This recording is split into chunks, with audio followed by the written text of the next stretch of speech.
নমস্কাৰ সুপ্ৰভাত পুনৰ এটি ভগৱান শ্ৰীকৃষ্ণ অমূল্য বাণী লৈ আজিৰ দিনটো আৰম্ভ কৰিব বিচাৰিছোঁ লগতে আপোনালোককো সুপ্ৰভাত জনাইছোঁ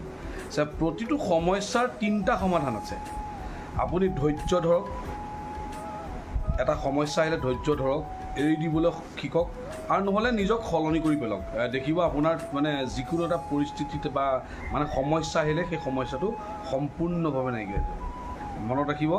ধৈৰ্য ধৰক নিজক সলনি কৰক অথবা এৰি দিয়ক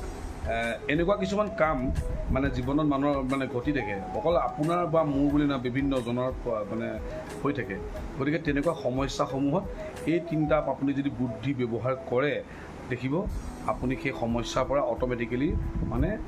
পাৰ হৈ আহিব ধন্যবাদ জনাইছোঁ আৰু এটি কথা মানে মোৰ এনেকুৱা ধৰণৰ কণ্টেণ্ট ভিডিঅ' সকলবোৰ চাই যদি আপোনালোকে ভাল পাইছে চ' প্লিজ লাইক কমেণ্ট শ্বেয়াৰ কৰিব